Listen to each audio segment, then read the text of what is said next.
अथ श्रीपरापुराणे चत्वारशतदशम अध्यायः ब्राह्मण प्रेत संवाद संगम महिमा तथा वामन पूजा की विधि।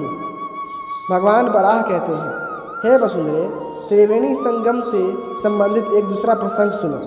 पूर्व समय में यही महानाम मन में उत्तम व्रत का पालन करने वाला एक महानाम संज्ञक योगाभ्यासी ब्राह्मण भी रहता था। एक बार तीर्थ यात्रा के विचार से उसने मथुरा की यात्रा की। मार्ग में उसे 5 विकराल प्रेत मिले। उनसे ब्राह्मण ने पूछा, अत्यंत भयंकर रूप वाले आप लोग कौन हैं तथा आप लोगों का ऐसा विभत्स रूप किस कर्म से हुआ है? अब प्रथम प्रेत बोला, हम लोग प्रेत हैं और हमारे नाम क्रमशः परियुषित, शुचिमुख, शीघ्रग, रोधक और लेखक है। इनमें से मैं तो स्वयं स्वादिष्ट भोजन करता हूँ और बासी अन्न ब्राह्मण को दिया करता था। इसी कारण मेरा नाम परियुषित पड़ा है। इस दूसरे के पास अन्न पाने की इच्छा से जो ब्राह्मण आते थे उनको यह मार डालता था, अतः यह शुचिमुख है। इस तीसरे के पास देने की शक्ति थी, किंतु जब कोई ब्राह्मण इसे याचना करने आता तो यह कहीं अन्यत्र ही चला जाता, अतः लोग इसे शीघ्र कहते हैं। चौथा मांगने के लिए डर से ही अकेले सदा उद्विग्न होकर घर में ही बैठा रहता था, अतः इसे रोधक कहा जाता है। जो ब्राह्मण के याचना करने पर मौन होकर सदा बैठ जाता और पृथ्वी पर रेखा खींचने लगता, वह हम सभी में अधिक पापी है। उसका गुण नाम लेखक पड़ा है। उसका अनुगुण नाम लेखक पड़ा है। अभिमान करने से लेखक तथा नीचे मुख करने से रोधक की यह दशा हुई है। शीघ्रक अब पंगुत्वक कष्ट भोगता है। शुचिमुख इस समय उपवास करता है। इसकी गर्दन चौड़ी, छोटी, होठ लंबे और पेट बहुत बड़ा है। पाप से ही हमारी ऐसी स्थिति है। हे विप्र, यदि तुम्हें हमारी इस स्थिति के अतिरिक्त अन्य भी कुछ सुनने की इच्छा हो या पूछना चाहते हो तो पूछो। ब्राह्मण ने कहा, हे प्रेतो, पृथ्वी के सभी प्राणियों का जीवन आहार पर ही अवलंबित है, अतः मैं जानना चाहता हूँ कि तुम लोगों के आहार क्या है। प्रेत बोले, हे दयालु ब्राह्मण, हमारे जो आहार हैं उन्हें बताता हूँ, सुनो। वे आहार ऐसे हैं जिन्हें सुनकर तुम्हें अत्यंत घृणा होगी। जिन घरों में सफाई नहीं होती, स्त्रियां जहाँ कहीं भी थूक खखार देती हैं और मलमूत्र यत्र तत्र पड़ा रहता है, उन घरों में हम निवास एवं भोजन करते हैं। जहाँ पंच युगली नहीं होती, मंत्र नहीं पढ़े जाते, दान धर्म नहीं होता, गुरुजनों की पूजा नहीं होती, भांड इधर उधर बिखरे रहते हैं, जहाँ कहीं भी जूठा अन्न पड़ा रहता है, पर प्रतिदिन परस्पर लड़ाई ठनी रहती है, ऐसे घरों से हम प्रेत भोजन प्राप्त करते हैं। हे विप्रवर, तुम तपस्या के महान धनी पुरुष हो। हम तुमसे पूछना चाहते हैं, मनुष्य को ऐसा कौन सा काम करना चाहिए जिससे उसे प्रेत ना होना पड़े? तुम उसे हमें बताने की कृपा करो। ब्राह्मण बोला, एक रात्र, त्रिरात्र, चंद्रायन, कृच्छ, अतिकृच्छ आदि व्रत करने से पवित्र हुए मनुष्य को प्रेत योनि नहीं मिलती। जो श्रद्धापूर्वक मिष्ठान एवं जल दान करता है, जो सन्यासी का सम्मान करता है, वह प्रेत नहीं होता। 5, 3 अथवा 1 वृक्ष को भी जो नित्य जल से पोषता है तथा जो संपूर्ण प्राणियों पर दया करता है, वह प्रेत नहीं होता। देवता, अतिथि, गुरु एवं पितरों की नित्य पूजा करने वाला व्यक्ति भी प्रेत नहीं होता। क्रोध विजय रखने वाला, परम उद्धार, सदा संतुष्ट, आसक्ति शून्य, क्षमाशील और दानी व्यक्ति प्रेत नहीं हो सकता। जो व्यक्ति शुक्ल तथा कृष्ण पक्ष की एकादशी का व्रत करता है तथा सप्तमी एवं चतुर्दशी तिथियों को उपवास करता है, वह भी प्रेत नहीं होता। गौ, ब्राह्मण, तीर्थ, पर्वत, नदियों तथा देवताओं को जो नित्य नमस्कार करता है, उसे प्रेत योनि नहीं मिलती। पर जो मनुष्य सदा पाखंड करता है, मदिरा पीता है और चरित्रहीन तथा मांसाहारी है, उससे प्रेत होना पड़ता है। जो व्यक्ति दूसरे का धन हड़प लेता है तथा शुल्क धन लेकर कन्या बेचता है, वह प्रेत होता है। जो अपने निर्दोष माता पिता, भाई बहन स्त्री अथवा पुत्र का परित्याग कर देता है वह भी प्रेत होता है। इसी प्रकार गो, ब्राह्मण, हत्यारे, कृतघ्न तथा भूमि और कन्यापहारी पापी व्यक्ति भी प्रेत होते हैं। प्रेतों ने पूछा, जो मूर्खतावश सदा अधर्म तथा विरुद्ध कर्म करते हैं, ऐसे पापी व्यक्तियों के प्रेतत्व मुक्ति के क्या उपाय हैं? आप यह बताने की कृपा करें।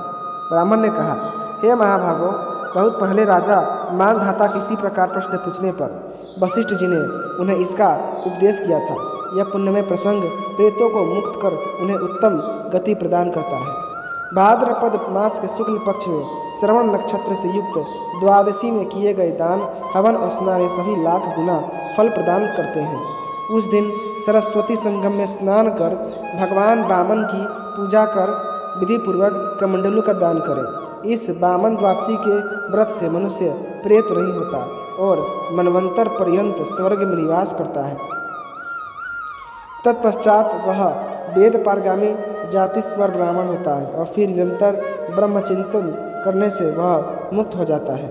उस दिन भगवान के षोडशोपचार पूजन की विधि है।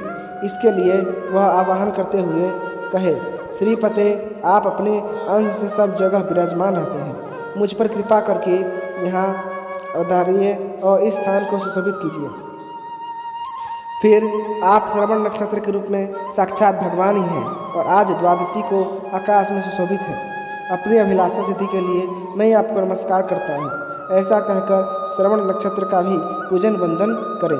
फिर हे केशव, आपको आपकी नाभि से कमल निकला है और यह विश्व आप पर ही अवलंबित है, आपको मेरा प्रणाम है। यह कहकर भगवान वामन को स्नान कराए। हे नारायण, आप निराकार रूप से सर्वत्र विराजते हैं। हे जगद्योने, आप सर्वव्यापी हैं, सर्वमय हैं एवं अच्युत हैं, आपको नमस्कार है। यह कहकर चंदन से उनकी पूजा करें। हे केशव, श्रवण नक्षत्र और द्वादशी तिथि से युक्त इस पुण्यमय अवसर पर मेरी पूजा स्वीकार करने की कृपा कीजिए। यह कहकर पुष्प चढ़ाएं। शंख, चक्र एवं गदा धारण करने वाले भगवान, आप देवताओं के भी आराध्य हैं। यह धूप सेवा में समर्पित है। यह कहकर धूप दें। दीपक समर्पण करने के लिए कहें, हे अच्युत, अनंत, गोविंद तथा वासुदेव आदि नामों को अलंकृत करने वाले प्रभु, आपके लिए नमस्कार है। आपकी कृपा से इस तेज द्वारा यह विस्तृत अखिल विश्व नष्ट न होकर सदा प्रकाश प्राप्त करता रहे। नैवेद्य अर्पण करते हुए कहें, भक्तों की याचना पूर्ण करने वाले भगवान, आप तेज का रूप धारण करके सर्वत्र व्याप्त हैं, आपके लिए नमस्कार है। हे प्रभु, आप अदिति के गर्भ में आकर भूमंडल पर पधार चुके हैं। आपने अपने 3 पगों से अखिल लोक को नाप लिया और बलि का शासन समाप्त किया था, आपको मेरा नमस्कार है। हे भगवान, आप अन्न, सूर्य, चंद्रमा, ब्रह्मा, विष्णु, रुद्र, यम और अग्नि आदि का रूप धारण करके सदा विराजते हैं। यह कहकर कमंडलू प्रदान करें। फिर इस कपिला गौ के अंगों में 14 भुवन स्थित हैं, इसके दान से मेरी मनोकामना पूर्ण हो, यह कहकर कपिला दान करें। अंत में इस प्रकार कहकर विसर्जन करें। भगवान, आपको देव गर्भ कहा जाता है। मैं भले भांति आपका पूजन कर चुका। हे प्रभु, आपको नमस्कार है। जो विज्ञ मनुष्य श्रद्धा से संपन्न होकर जिस किसी भी भाद्रपद मास में भगवान वामन की इस प्रकार आराधना करेगा, उसे सफलता अवश्य प्राप्त होगी। ब्राह्मण ने पुनः कहा, जहाँ यमुना और सरस्वती नदी का संगम हुआ है, उस सारस्वत तीर्थ पर जो इस विधि के साथ श्रद्धापूर्वक यह व्रत करता है, उसे 100 गुना फल प्राप्त होता है। मैंने भी श्रद्धा के साथ उस तीर्थ का सेवन किया है और क्षेत्र सन्यासी के रूप में यहाँ बहुत दिनों तक निवास किया है, जिससे तुम लोग मुझे अभिभूत नहीं कर पाए। इस तीर्थ की महिमा तथा इस व्रत का महात्म्य सुनने से तुम लोगों का भी कल्याण होगा। भगवान बराह कहते हैं, हे वसुंधरे, वह ब्राह्मण इस प्रकार कह ही रहा था कि आकाश में दुंदुभिया बज उठी और पुष्प वृष्टि होने लगी। साथ ही उन प्रेतों को लेने के लिए चारों ओर विमान आकर खड़े हो गए। देवदूत ने प्रेतों से कहा, इस ब्राह्मण के साथ वार्तालाप करने, पुण्यमय चरित्र सुनने तथा तीर्थ की महिमा का श्रवण करने से अब तुम लोग प्रेत योनि से मुक्त हो गए। अतः प्रयत्नपूर्वक संत पुरुष के साथ संभाषण करना चाहिए। इस प्रकार देव तीर्थ में अभिषेक करने तथा सरस्वती न संगम के पुण्य संपर्क मात्र से उन दुरात्मा प्रेतों को अक्षय स्वर्ग प्राप्त हो गया और उस तीर्थ की महिमा के श्रवण मात्र से वे मुक्ति के भागी हो गए। तब से यह स्थान पिशाच तीर्थ के नाम से विख्यात हुआ। उन 5 प्रेतों को मुक्ति देने वाला यह प्रसंग संपूर्ण धर्मों का तिलक है। जो परम भक्ति के साथ तत्परतापूर्वक इस चरित्र को पढ़ता है अथवा सुनता है तथा इस पर श्रद्धा करता है वह भी प्रेत नहीं होता। अतः श्री वराह पुराणे 1 सप्तदश चतुर्थ शतम अध्याय संपूर्ण। इसी के साथ श्री वराह पुराण के 174वां अध्याय समाप्त हुआ। यदि आपको भगवान श्री वराह की कथाएं पसंद आती हैं तो कृपा करके वीडियो को लाइक करें, चैनल को सब्सक्राइब करें और अपने दोस्तों के साथ इसे अवश्य शेयर कीजिएगा। धन्यवाद। जय श्रीमन नारायण।